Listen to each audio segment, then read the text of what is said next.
This is Jeffrey Madoff, and welcome to our podcast called Anything and Everything with my partner, Dan Sullivan. This one is about entrepreneurism, but it's really about how does innovation actually take place? How does inventiveness actually take place in the entrepreneurial world? And Jeff, is it a particular type of person? Is it a set of conditions? You've been doing this all your life since childhood. So what's your take? Why is it that some people are creative, some people are always coming up with new things, and some people aren't? Well, there's no one reason. That's the first principle. There is no one reason. That's right. And in a way, Dan, this one is almost like a part 3 of our previous 2 in terms of also taking this to a personal level in terms of motivation for the entrepreneurs, for you and me, in terms of just sort of understanding these things on a different kind of a level. I think that there are people that are creative because their creativity was encouraged when they were young. I think that there are people that are creative because their creativity wasn't encouraged because they were young. It's actually prohibited. That pretty well covers anything and everything. Exactly. So, I think that in a business setting, the way to foster creativity is to welcome it. Doesn't mean you have to adopt it. Mm-hmm. Doesn't mean you have to adopt the innovation, but a lot of people don't realize the difference between the process of it and, you can embrace the process, which I think is really important because that's where innovation and creativity come from. But that doesn't mean you have to necessarily implement it or it's right for your particular business circumstance. So we all like to get praised for what we do, even if we deny that. It's kind of a human instinct that we want acknowledgement for what we do. And if what you do is in those creative areas, I think that makes you want to do it more. Mm-hmm. Or if it satisfies something because you've been shut down on doing that and you've somehow liberated yourself, if you will, to take that expression despite the obstacles, mm-hmm. You can be quite creative on that also. So like most things, there's no one thing. Mm-hmm. Yeah. You think you're born with this instinct and that it can be suppressed so it doesn't go anywhere. But if you have sort of and I'm going to use the concept of freedom here, you have a certain amount of freedom from adult supervision. You have a certain amount of freedom from your parents' expectations of who you're going to be. But you're doing something different with your experience. Right from the beginning, you're doing something different with your experience. That what's going on inside your head is as interesting to you as what's going on outside of you. Well, I think that early childhood, you're an infant, and hopefully throughout one's life, but there's discovery going on. Mm-hmm. From discovery, there can be creativity. If that's encouraged, again, the process of it, I think that that's a fantastic thing for people. If they are shut down, and I think this happens very young, there are people that across the street from me, when I was in Madison, I was probably 21, and there was this guy and his wife and daughter that lived across the street.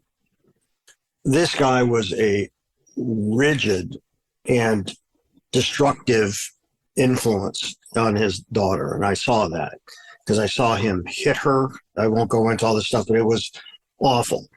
But the thing that stayed with me so much is he said, don't cross that line. There was this line on their driveway. She was allowed to play in this area. Do not cross that or you will be punished. Mm. And I would watch this and she would go up when he went back in house or whatever. She would go up to the line. She would not cross it. And she's probably 5 or 6 at the most.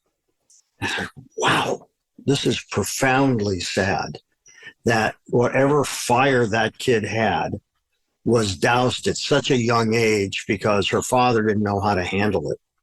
And that anything that wasn't in his grid was punished and shut down.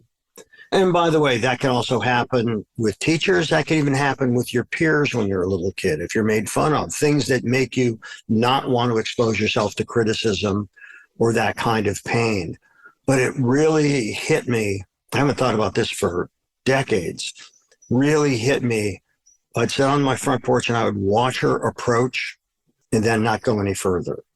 And I thought, wow, I'm seeing her whole life right in that moment. And her father and I had a confrontation. I won't go into that. But it so deeply saddened me to see that. And to me, wasn't symbolic, because it actually was a true inhibition on what she was allowed to do. But that image of the little kid approaching a boundary, but being told not to cross it by the parents. And this wasn't anything that would place her in danger. I'm not talking about that. It would place him in danger. That's right. Well, his sense of control. Yeah. And I think sense of control is interesting, because if you are holding on to something with white knuckles, that kind of a grip, that kind of control, you're right, it placed him in danger, his concept of control, really, and himself. And you're right. And I think it's interesting, probably the desire, I won't even say probably, I think the desire to control has more to do with squashing creativity and innovation than anything else. And that can come from parents, teachers, even your peers. Yeah. I'm trying to think how I approach that, because I grew up on a farm and I could do anything I wanted on the farm until I was 6 years old. But I couldn't go on the highway in front of the house, But it was pretty easy for them to explain why not, because there were trucks barreling along. We live next to, this is west of Cleveland, and they have a lot of sandstone quarries out there. They made slag, for the building, and these trucks would come along at 70, 80 miles an hour because they were paid by the trip. The drivers were paid for each truckload that they could get in. They got paid for the truckload, so you wanted the trip to be as fast as possible. And then there were the fence lines. The fence lines were with the neighbors' farms. And then there was the woods. You couldn't go into the woods. But at 6, I could. So I was told, when you're 6, you can go into the woods. But before that, and I was pretty observant to that. But my father didn't tell me any of this stuff. This was my mother. I was number 5, and she already had a lot to contend with the first 4. So I had 70 acres. There are different fields. There was a swamp. She didn't say anything about the swamp. I could go into the swamp. And I've told this story before on our podcast, but when I was 6, I got to go into the woods. Okay. And it was great. It was about 10 acres and, it was really neat. All sorts of interesting trees, and I could climb the trees. So after my first day, I came running back to the house and I says, Mom, guess what I did in the woods? She said, Nope.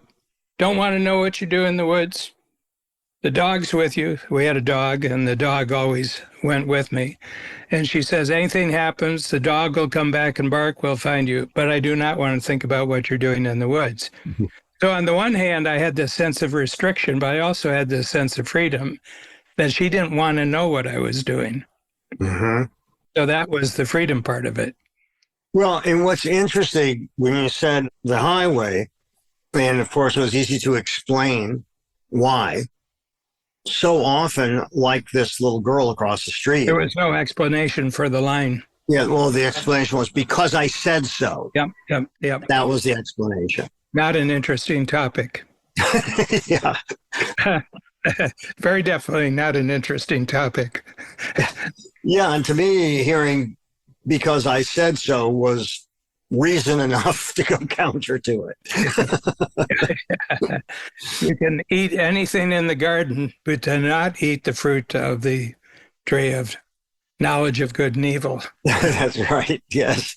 Yeah. Tastes like an apple to me. That's because they were trying to save it for themselves. Yeah. That's a really fundamental story, the garden, because on the one hand, it's depicted that they went against the will of God, and it's always the woman is the one who starts the trouble. But in that moment, free will was created. Psychologically, free will was created. Well, if you succumb to temptation? No, is that you were given an order and you disobeyed the order, which meant that the creature had free will. Or it was setting up a lesson with consequence and that foreknowledge, because, of course, God knows everything. Of course, free will has consequences. That's right. Yeah.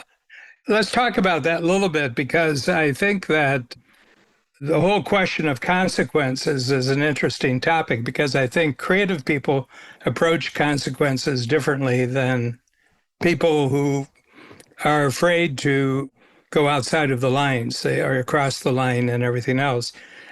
There's interesting consequences. I wonder what I can learn from negative consequences. Mm-hmm. And I think there's something about the creative attitude.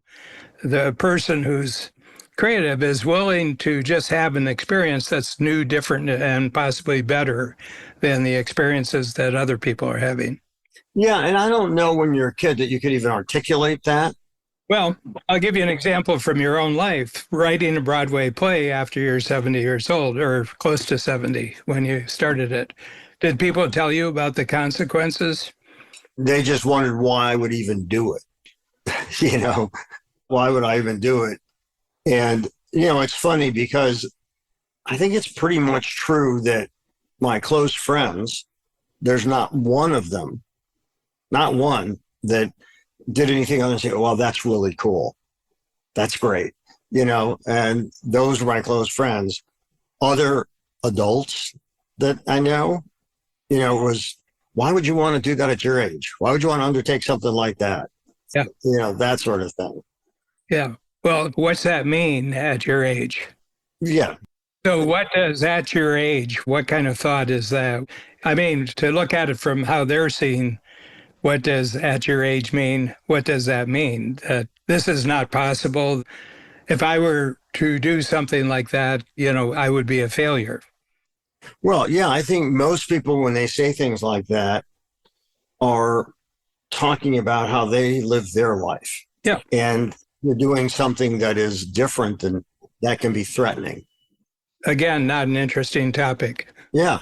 Well, I remember when my dad turned 40. There was a birthday party at our house, and my dad was very athletic, very good. And he played tennis and loved playing tennis.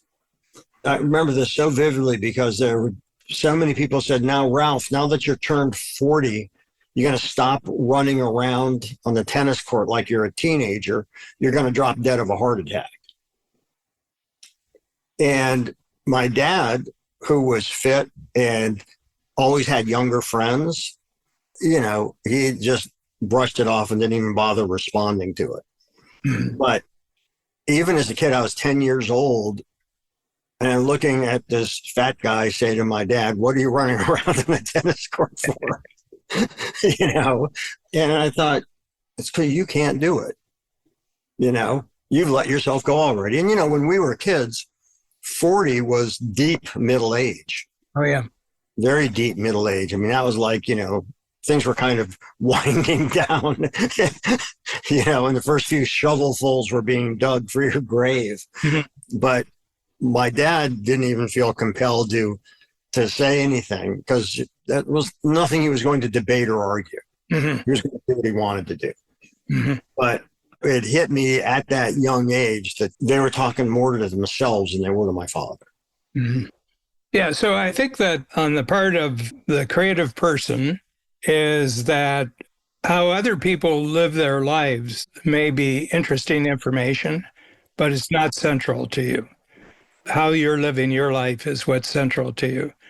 I've spoken about going home to family reunions, and not one of my siblings, I have 5 living siblings. There was a 6th one, he's dead. They're in their 70s and 80s. One is going to be 90 in June. And not once in 50 years has anyone asked me what I do for a living.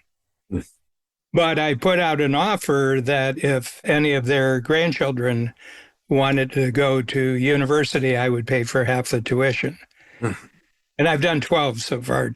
Actually, I'm in London in the next 2 weeks, and a grandniece lives in London, and she always wants to get together when I come in. Part of the reason is that I finance part of her education. But the thing is, why she likes talking to me, she says, "You're the one that got away, aren't you?" Yeah.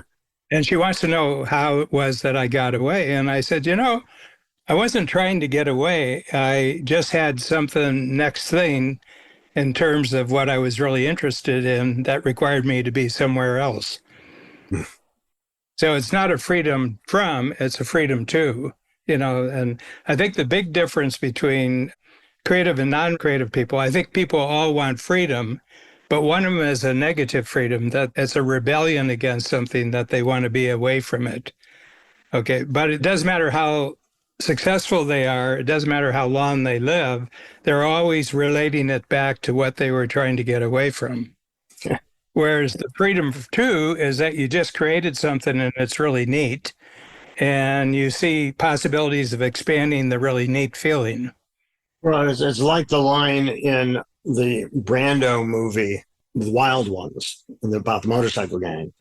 And somebody says to him, "What are you rebelling against?" He goes, "What do you got?"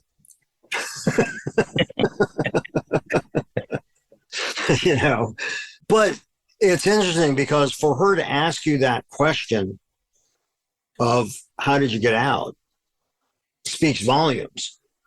Number one, she feels imprisoned. Yeah, she does.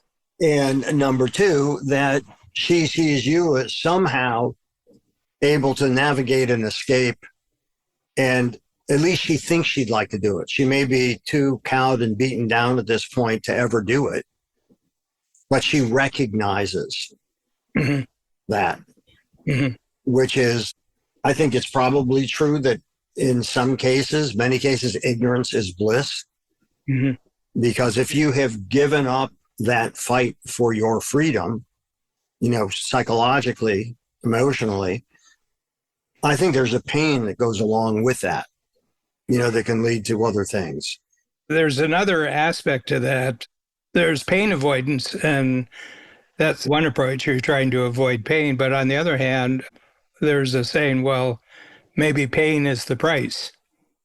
In other words, you have a sense of trade-offs, that if you're going to do one thing, there's going to be a trade-off. But it's a question of whether you have a backward reference you're getting away from, or you have a forward reference, there's something bigger I see and I'd like to get to it.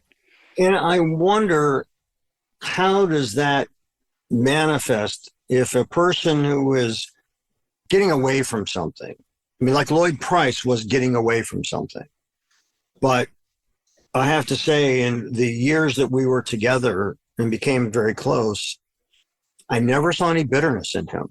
No, me either. And you didn't reflect any bitterness. No. Certainly the play doesn't.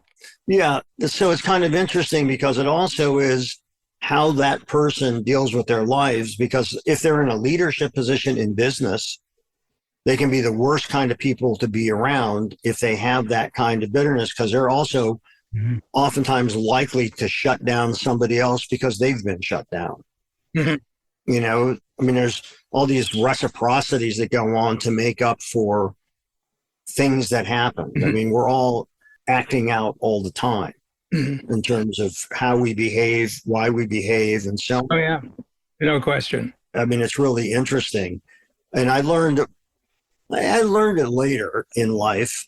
It wasn't an early insight of mine that oftentimes when people will ask you a question, it's like I would be doing reconnaissance during intermission of the play because I wanted to overhear how people were talking about it during the intermission. I was in the bathroom. Just pick a stall. That's right. And well, in this case, it wasn't a stall, it was a urinal. Somebody said, "What'd you think of the play so far?" And he didn't know who I was. I said, "What'd you think?" And then he just uncorked about, his thoughts on the play and all that sort of thing. And I knew him asking me the question. He wanted to tell me what he thought. He wasn't really interested in what I thought about it. And a lot of times it's taking that pause and just listening to what that person has to say. I mean, what was your feeling when, I guess it was your grandniece said to you, how'd you get out? How did that feel to you? Well, I think one thing is that it meant something very, very different. I mean, I think the big thing is that it was going to be hard to tell her. I said, the big thing is it's kind of like where you've come from is very secondary to where you're going. Mm-hmm. And I think that's the biggest thing. I had this incident. I was out walking in the fields. It was one of those really crisp sort of February, Northern Ohio Februarys, but it was getting near sunset. And a DC-6 came across from the east, probably from Cleveland or it was from New York, going to Chicago. I looked up there and all of a sudden I just got this thought, gee, I wonder how far I can go.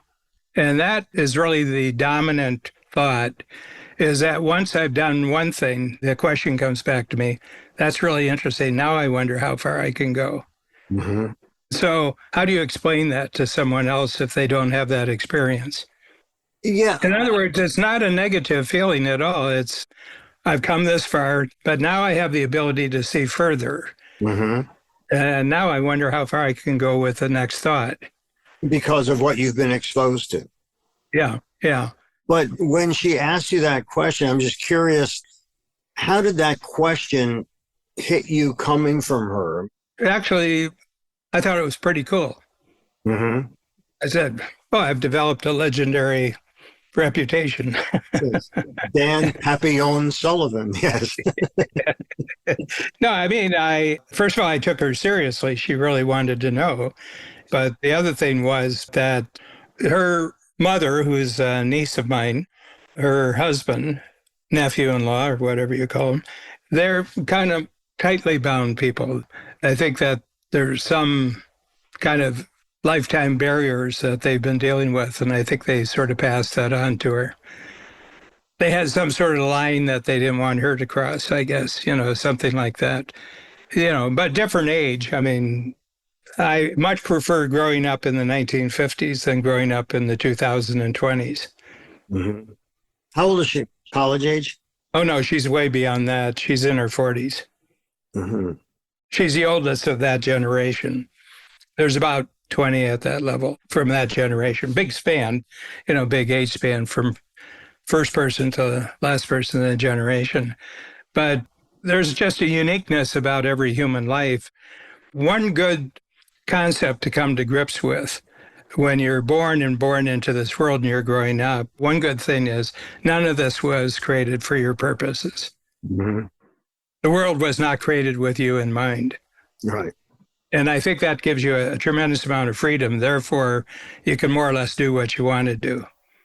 Yeah, and how you described your answer or how you felt, I think is really key in relationships, business and personal, which is, you said you took her seriously. Mm-hmm.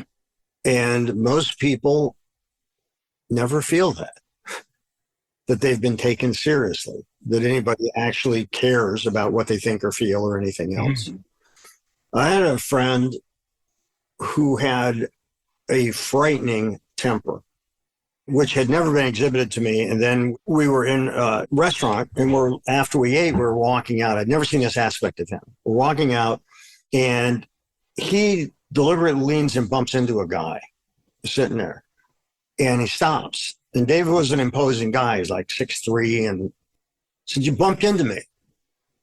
And the guy said, "Sorry, I was just sitting here. I think you bumped into me, but sorry."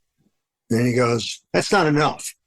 And I'm thinking, And I saw, primate jaw unlock. And I said, "Come on, let's go, man." And he goes, "No, just a minute."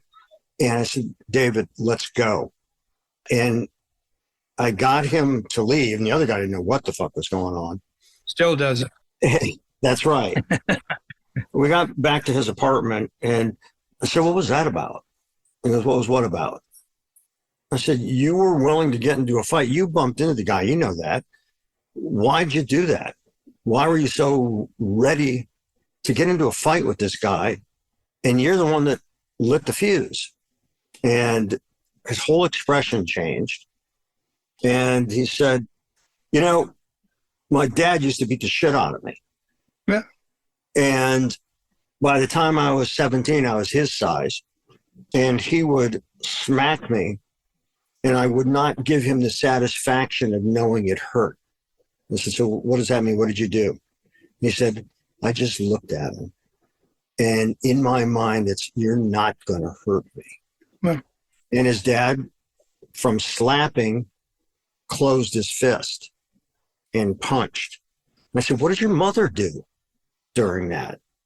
Because, you know, this would never happen in our household. If it did, I would be dead on the floor because Margaret would kill me instantly. You know? And nobody had ever asked him before why he was triggered. Mm-hmm. And very smart guy, very interesting guy.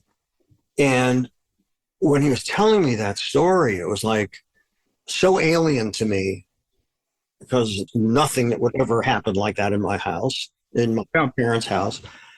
But it made me understand, it's almost this cascading effect that I understood not only people I knew, but I could recognize the behavior of people who had been abused. Mm-hmm.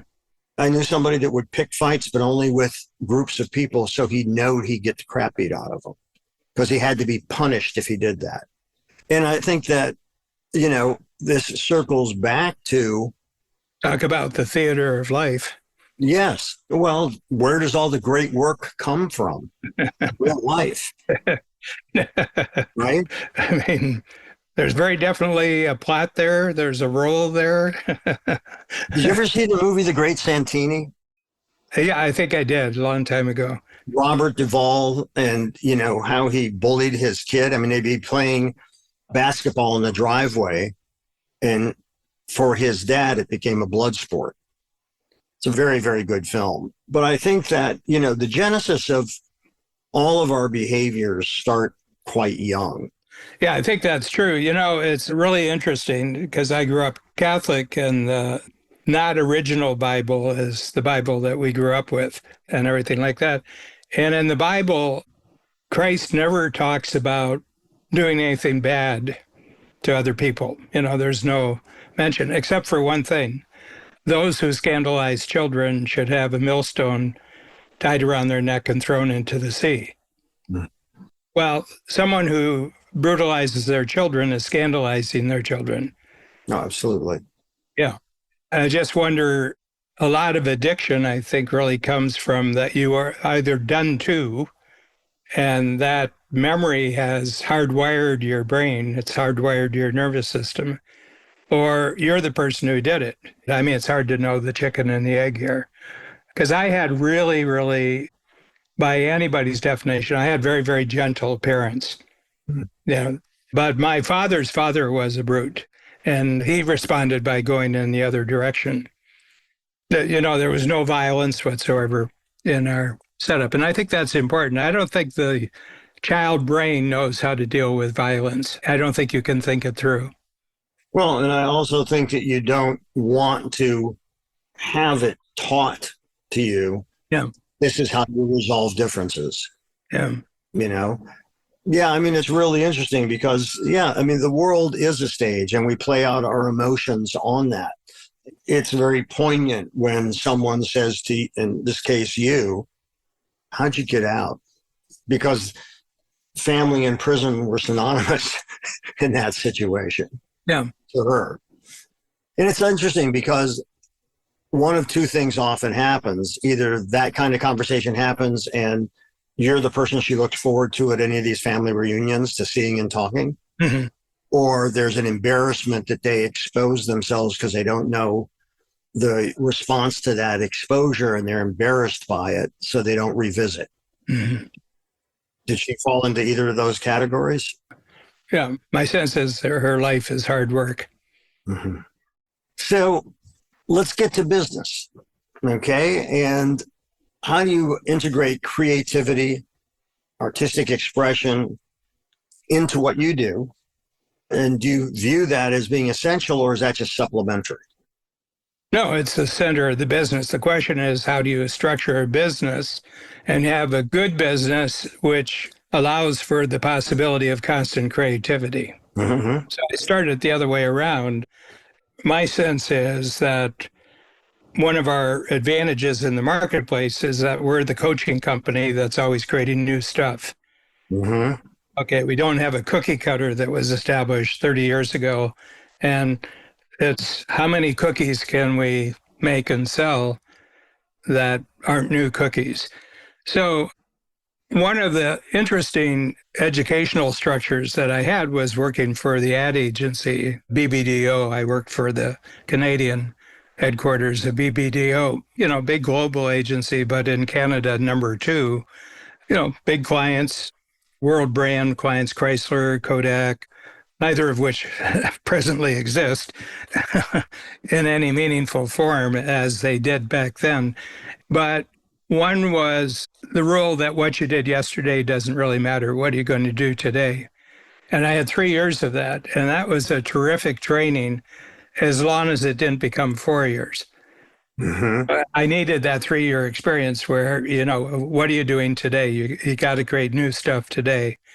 That was a tremendous education. I mean, because I had just come out of a college which studies the great books of the Western world, where if it was created in the last 100 years, it doesn't really matter. You have to go back 2,500 years. And it was a nice balance because there's some things that are permanent, and it's good that they're permanent, and there's some things that need to constantly be created new. And I believe that all creativity is something new. Yeah. I mean, it's new, it's different. The question is it better? Bill Persky, friend of mine, who he was a producer of the Dick Van Dyke Show and That Girl and multiple Emmy Award-winning writer and director and producer. We were talking about the writer's room and what would go on in there. And he said, at a certain point, you're not making something better, you're just doing it different. And that was a collaborative situation, but nobody could make a final decision on something. And, how important is collaboration? Oh, yeah. In coaching? I'm going to see my grandniece in a couple of weeks. The one we were talking about? Yeah, the one we're talking about. And I said that first principle, you got to come to grips with that the world wasn't created with you in mind. So you're going to have to negotiate. If you want some space and you want some freedom and you want some movement and progress, you're going to have to do it through negotiation with the world. Okay. But the big thing is, there's an enormous amount of freedom in realizing that none of this is really about you. Mm-hmm. Yeah. What really makes it interesting is that it's about something outside of yourself that you can respond to, and Mm-hmm. you can learn and you can grow in capability and you can produce achievable results and everything like that. And that's constant. It only stops when you say it stops. So 2 things. One is, how do you, in a coaching situation and what you do, how do you foster a great collaboration? When I first did it, the first 15 years, it was one-on-one, I just had single clients.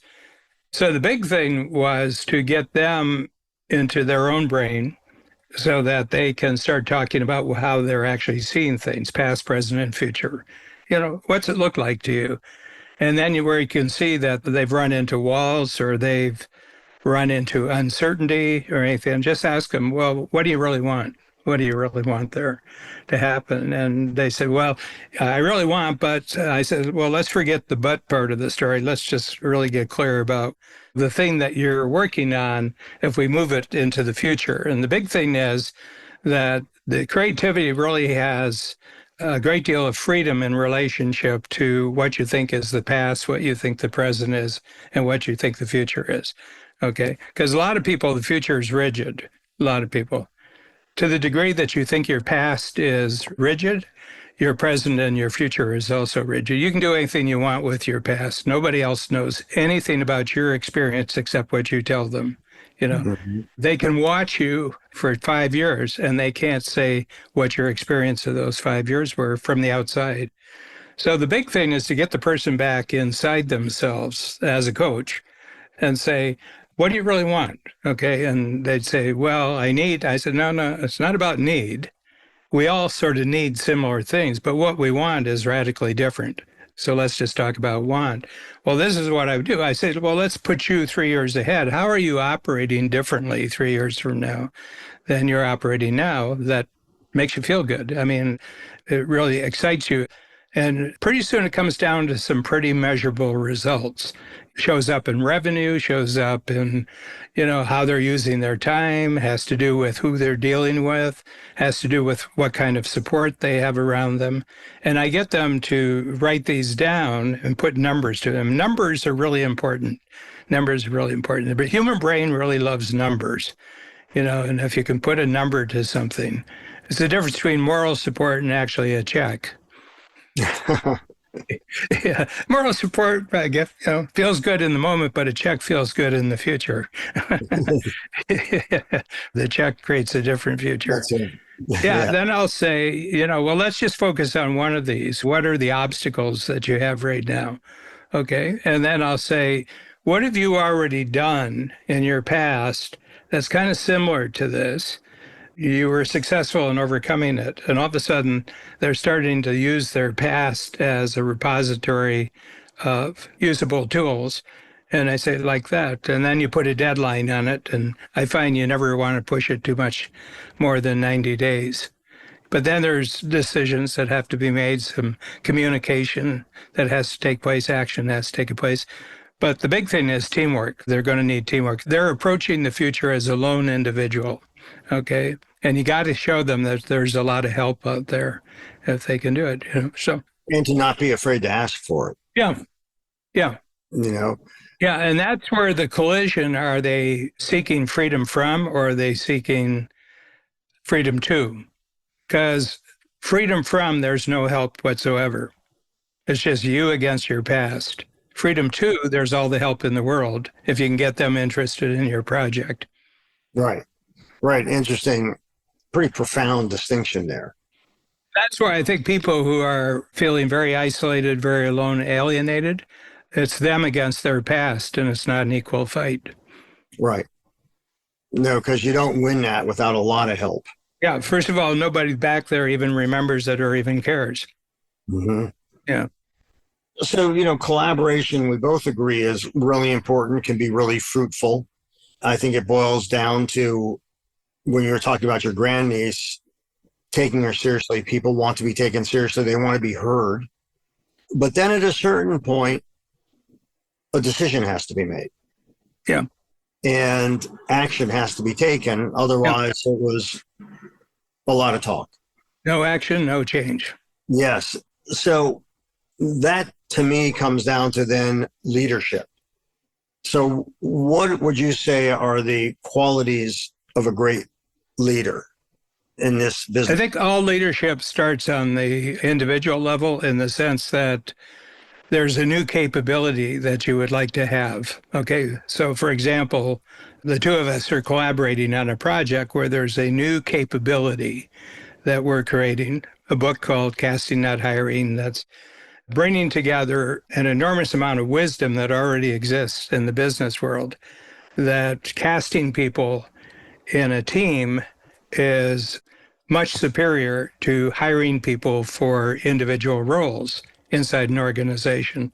It's a fundamental mind shift. And what's interesting and gratifying is that all the interviews that you've done, you've done a lot right now. These people who are telling you things may never have said the things that they said before. And it has to do a lot with your interviewing capabilities, but we actually created a little book to get a big book. Okay, so we created a little book, and then we could send them the little book. That was a capability.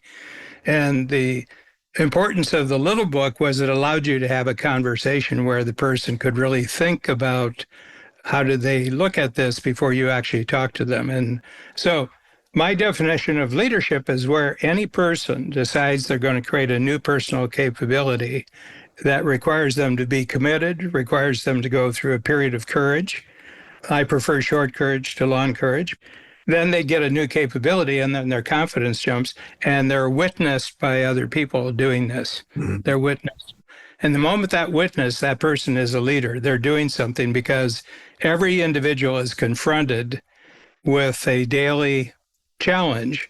What new capability do I want to develop, achieve that makes me more confident, that expands my possibilities? And this is very different from leadership when we were growing up in the 40s, 50s, 60s, that the way things had been organized in society mostly was pyramidal. Goodyear, Firestone were big pyramids. You know, you were living in Akron. We were living where the three big automakers, Ford was here, GM was here, Chrysler was here, steel mills were in Lorain, in Cleveland. But those were huge pyramid organizations. You know, the whole Great Depression had been about the big pyramid of government forming in Washington that provided all sorts of programs to people. Second World War was a big pyramid where everything was designed. And so, you know, your whole notion of what life was going to be was finding your place in the pyramid and then mainly moving upward. And that all fell apart for a lot of different reasons, but the big one is the microchip. The microchip comes along and says, no, that's not how it works. I'm saying what we've learned from 50 years of the microchip here, it's networks. How many different connections can you make? Because we've got the electronic tools that allow you to make all sorts of connections, okay? And it's harder to work out what leadership is there, except if you bring it back to the individual. And the individual, I'm going to develop a new capability, okay? And all of a sudden, everybody's really keenly interested. How is he doing this? How is she doing this? And the person develops a new capability. They say, wow, we can do that. We can do that. So I think there's been a profound change in what constitutes leadership over the last 50 years. And when you're talking about developing a new capability, wrapped up in that package is also risk. Yep, very much. So how do you evaluate whether a risk is worth taking and what criteria guides your decision making? I think the biggest risk is how you were doing it before is going to become obsolete. Mm-hmm. And that's a big risk for a lot of people. You're putting your past at risk. If you want a different future, you got to put your past at risk. Explain that a bit more. Yeah, well, this is the way we always did it. Mm-hmm. Right. Yeah, well, I want something new, but we got to do it the way we've always done it. Well, the creativity game doesn't work that way. Mm-hmm. It's a different game. You know, like it's very, very clear. I did an AI search yesterday, and I said, to what degree can the types of work that bureaucratic employees and bureaucratic managers and executives, to what degree, given that this is the type of work they do, how much of that work that they're doing is in danger of being made obsolete by what AI does? And it's about 90%. Yeah, that's maybe Mark Andreessen was recently. Mark Andreessen, yeah. Yeah. Very smart guy. Yeah. I don't know that anybody particularly has a spotless record in terms of forecasting the future. And the future never comes because it's always tomorrow, you know, like singularity. Yeah. When tomorrow is today, you hope it was better than yesterday. Yes. And don't know what tomorrow will bring. Yeah. Yeah. And, you know, the neat thing about what you just said is you got to be okay with that. How do you mean? Well, you can't go on autopilot. Right. You're always going to have to wake up and say, from a certain standpoint, okay, it's back to square one again. Mm-hmm. What am I going to do with today? Right. Certain people run out of the energy for doing that. They run out of reason for doing that.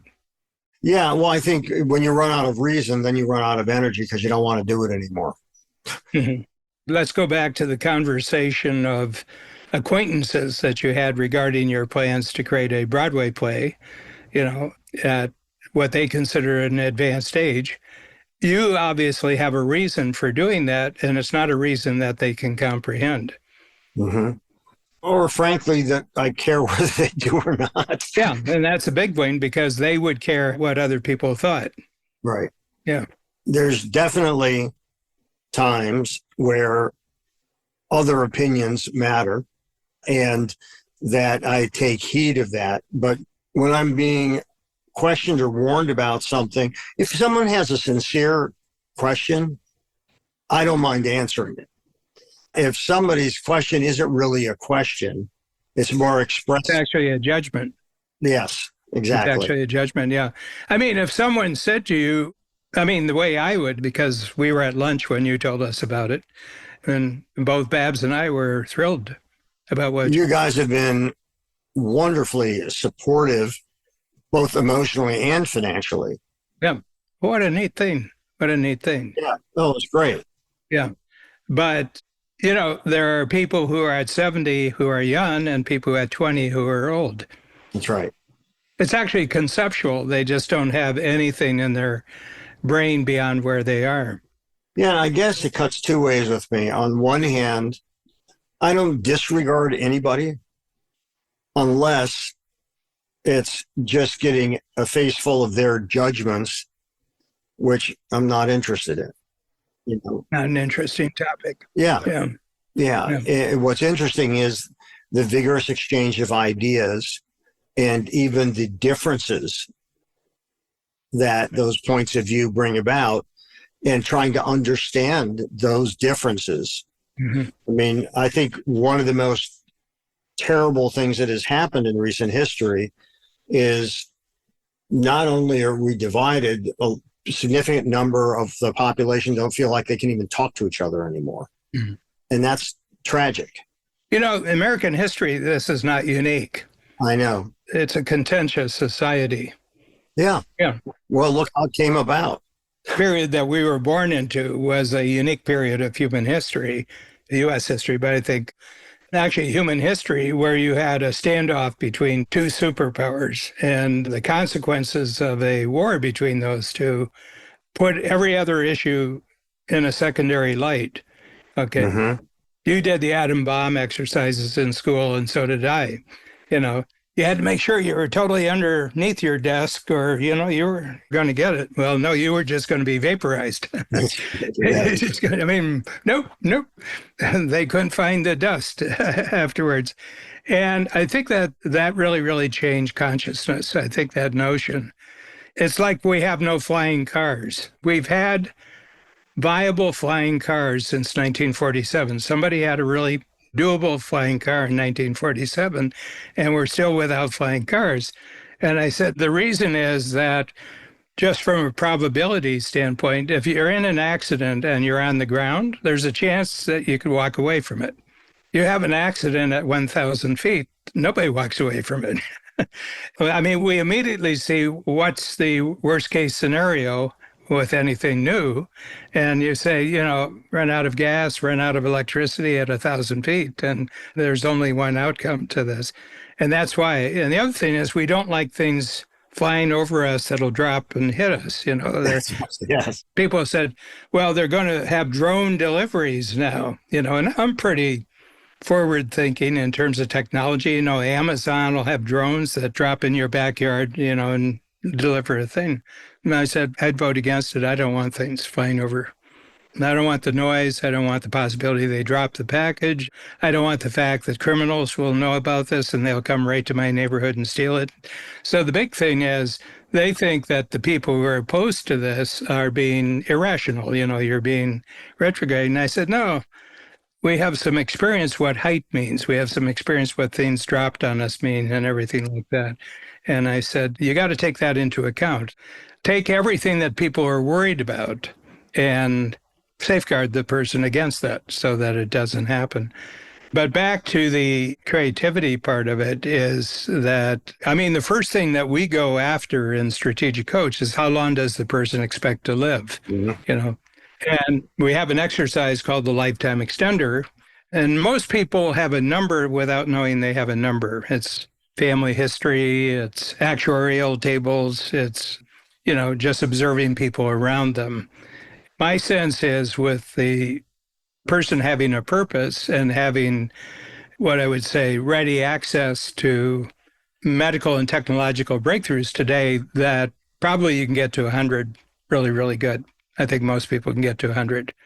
There's no evidence whatsoever that overall we're living longer. We do have a lot of evidence that a lot more people are living longer than they used to. Mm-hmm.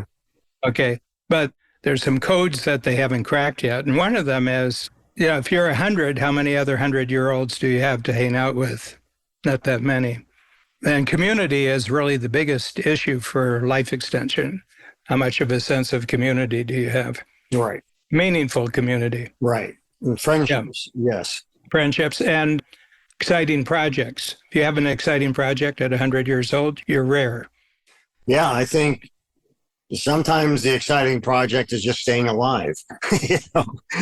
But I think I've got a part 4 for this percolating. But this has been... Number 3 doesn't end until you have number 4. That's right. Rule. This is a rule, yeah. But my sense is that, I just want to say what I got out of this, is how much important what your brain does with time. What does your brain do with the past? What does your brain do with the present?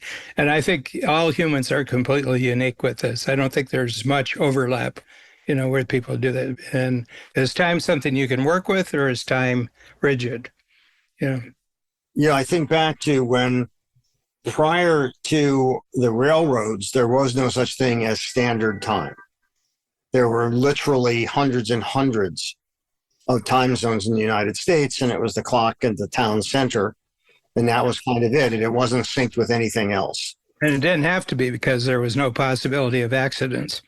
And so what was fascinating is in organizing and systematizing time, the effects that has had and still has, even to the point that the drone delivery of Amazon, where you can get things within 3 hours. Now, first of all, I can walk into a store and walk out with it instantaneously. People tend to forget, oh, look how innovative this is. I can walk in and walk out with what I wanted to buy. New idea, pass it on. And then we could have trucks instead of horses do delivery. I mean, but so much of what the internet has done is the expectation of immediate gratification and speed. Mm-hmm. Neither of which is necessarily better. No. But it's a business opportunity. So I find that fascinating. But I also find, fascinating the interpersonal aspects that we talk about too. Mm-hmm. What shapes us, and even the impression, impact, and in the best circumstances, positive inspiration we might have on others that we're totally unaware of. I mean, I've had people approach me and say, when I heard you speak 3 years ago, but what? Yep. Because at that time in their life, what they heard, yep, a tremendous resonance. Yeah. Because we're all people. And, we're all dealing with varying degrees of things. I just find it all so fascinating. Yeah. And to me, it's like every day learning something. And that observation, as I'm, writing this play or writing our book, the new discoveries that are made that lead to other ideas that I want to amplify. Yeah. Well, I'll tell you, whatever temptations I've had to start fights in restaurants, the days are over. I've only had that urge when Jeff I got will think badly of me. Don't do that. Yeah. I mentioned that I thought that, with my grandniece, I thought it's a hard job. But for all of us, it's a full-time job. That's right. Life is a full-time job. That's right. That's right. So we were pretty much within the boundaries of anything and everything. Oh, yeah.